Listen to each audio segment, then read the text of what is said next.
Have you ever found yourself in a position where you're surfing the internet late at night for what to invest in? It is understandable to feel overwhelmed by the vast ocean of investment options out there, and it's totally relatable if you sometimes wonder if you need to become a financial expert to make smart decisions. Well, let me share with you a powerful piece of advice from one of the world's most successful investors, Warren Buffett.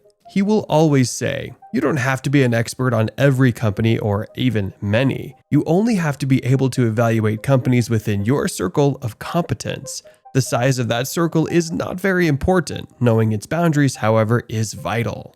What can you learn from Warren's words? If you want to know more, keep watching. In the realm of finance, the primary objective of investing is to generate a financial gain through the allocation of funds. This gain can take the form of a profit obtained from selling a property or investment, an increase or decrease in the value of the investment itself, or income derived from the investment, such as dividends, interest, or rental payments. Additionally, fluctuations in foreign currency exchange rates may contribute to the overall return by adding gains or losses. Typically, investors anticipate higher returns when they engage in riskier investments. Now, picture this situation where you're walking into a bustling stock market with countless companies scrambling for your attention. There's constant exposure to information, news, and advice coming from every direction. It's easy to feel overwhelmed and unsure about where to start, right? So, how will you typically handle this situation? How do people generally handle situations like this? Now, hold on there before you lose your mind. The truth is, many individuals tend to approach their finances with a scattergun mentality.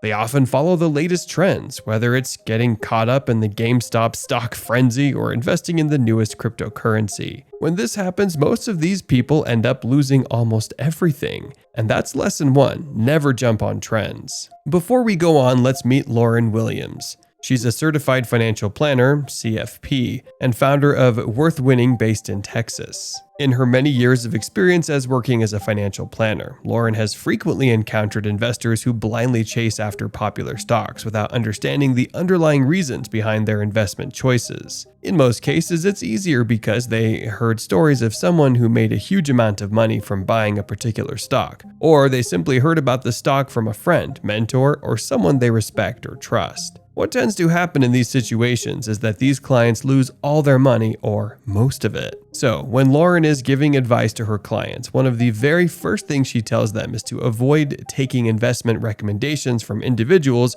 who are unfamiliar with your specific financial situation. For instance, let's imagine someone on social media is pressuring you to invest in a particular company. The first thing to note here is that this person might not be aware of the other investment options available to you. So, what you might want to do here is to direct that money toward your employer-sponsored retirement account, particularly if your company matches contributions up to a certain percentage of your salary. One more common and significant mistake among investors is jumping into the market without establishing a strong financial foundation. Let's explain. You see, it's important that before you start investing, you have a sense of control over your spending habits. A crucial aspect of this is building a cash reserve, so you have a safety net to rely on in case of emergencies or for specific purchases. Once you've set aside a separate savings cushion, ensure that you have clear objectives when venturing into investments. Also, put it in mind that the primary goal of investing shouldn't solely revolve around making more money.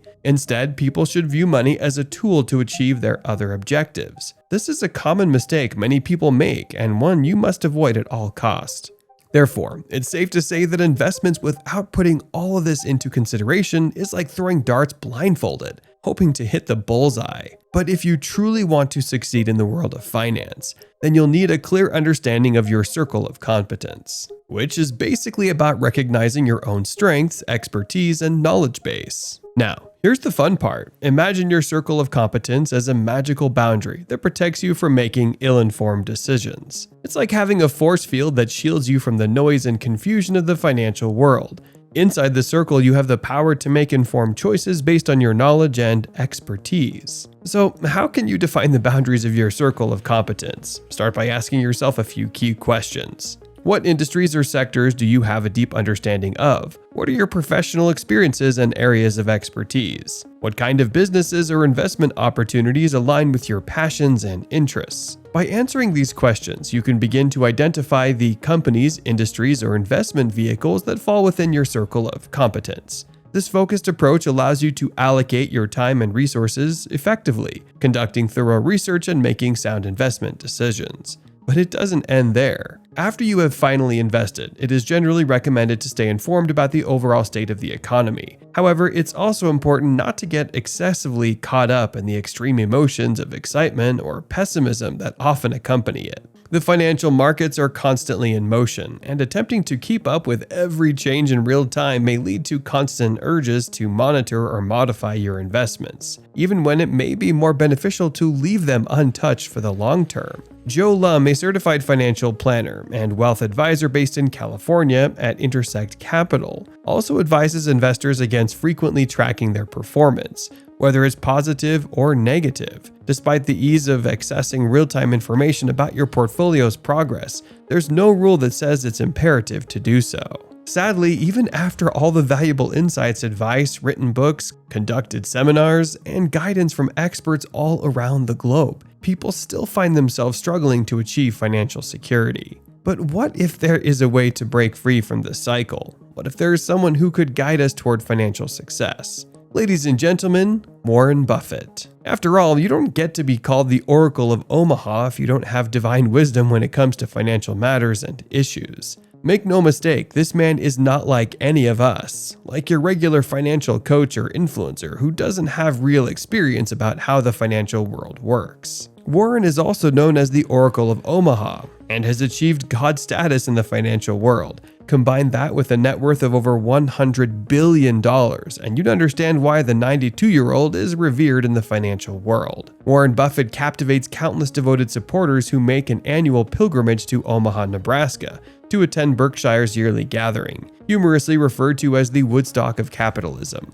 Warren Buffett embarked on his investment journey at a tender age. He purchased his first stock at a young age of 11 and ventured into real estate at 14. Realizing his talent for business, stocks, and investment, Buffett would go on to study economics at Columbia before furthering his studies at the New York Institute of Finance. By the time Buffett was graduating from Columbia in 1951, he had saved $9,800, which is about $107,000 in today's currency. Today, the Oracle of Omaha is worth over $120 billion. Buffett has amassed his wealth by following proven principles of value investing, which involves identifying high-quality companies with reasonable market valuations. Warren has a remarkable lack of detractors, and he quickly makes a positive impression on those who meet him for the first time. Take, for instance, Bill Gates' first encounter with him. Bill Gates, one of the top 10 richest men in the world, recounted that initially when his mother suggested he take a day off from work to meet Warren on July 5, 1991, he was skeptical. He wondered what they would even talk about. Perhaps P/E ratios? Spending an entire day with someone who simply selects stocks didn't seem enticing to him.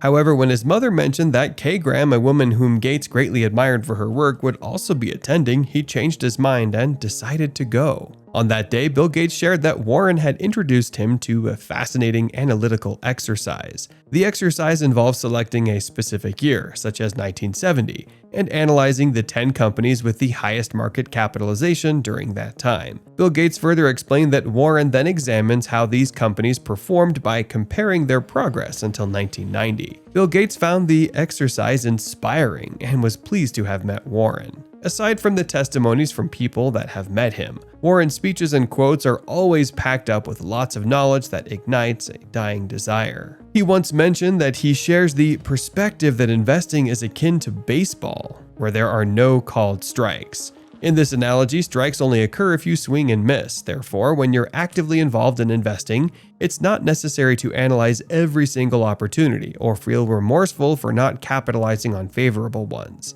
The key is to focus on the quality of your investment decisions, rather than having an opinion about every stock or investment option. Additionally, Warren Buffett advises that during your lifetime, you should only take a few well-researched swings, ensuring that your choices have a higher chance of success. He goes on further to prove that he is a practitioner by always mentioning that once he invests in a company, he diligently examines all the annual reports available, spanning back as far as possible, just like Bill Gates confirmed. He assesses the company's historical progress and strategic direction. His approach involves extensive investigation and deliberate decision-making, avoiding impulsive actions. Once he acquires shares in a company or the entire company itself, he tends to hold on to them for the long term, being reluctant to sell. The American investor firmly believes that businesses cannot solely rely on every employee being excellent to achieve success.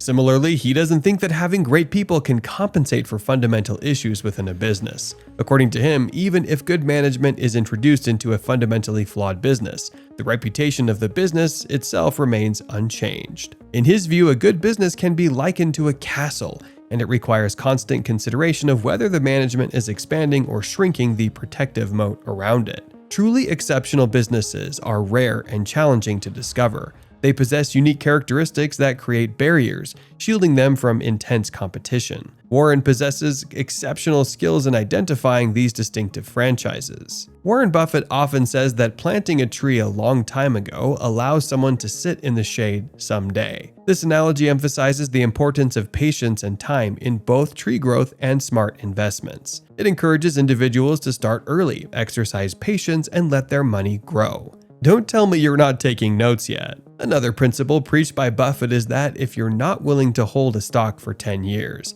then you shouldn't even consider owning it for 10 minutes. In alignment with renowned passive investor Jack Bogle, the founder of the Vanguard Group, Buffett emphasizes the need to choose investments wisely and be prepared to hold on to them for the long term to reap substantial rewards. This mindset sharply contrasts with that of day traders who prioritize short-term market fluctuations over fundamental long-term growth. And that's not all. Buffett's preference is to hold a stock indefinitely, or what he calls forever, emphasizing the importance of focusing on the long term. This approach signifies his intention to identify stocks that are worth holding for many years in the future, rather than fixating on short-term opportunities. Buffett evaluates the fundamentals of a company, such as its market innovation, the establishment of competitive advantage, and consistent profitability. This perspective holds particular relevance for passive investors. Instead of getting anxious about short-term fluctuations in an ETF, it's more prudent to concentrate on its long-term potential and fundamental aspects,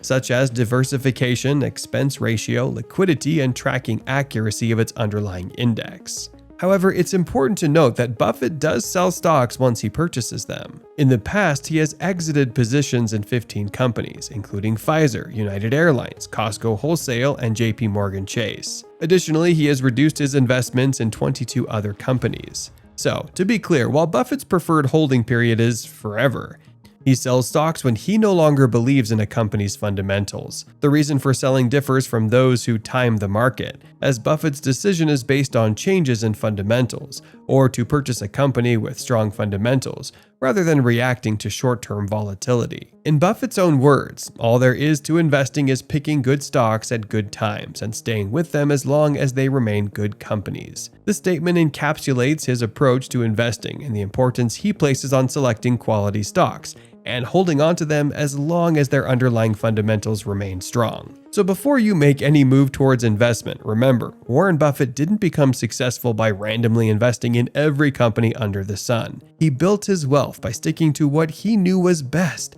and staying within his circle of competence. He focused on businesses that he could truly evaluate and understand, which gave him a significant edge in the market.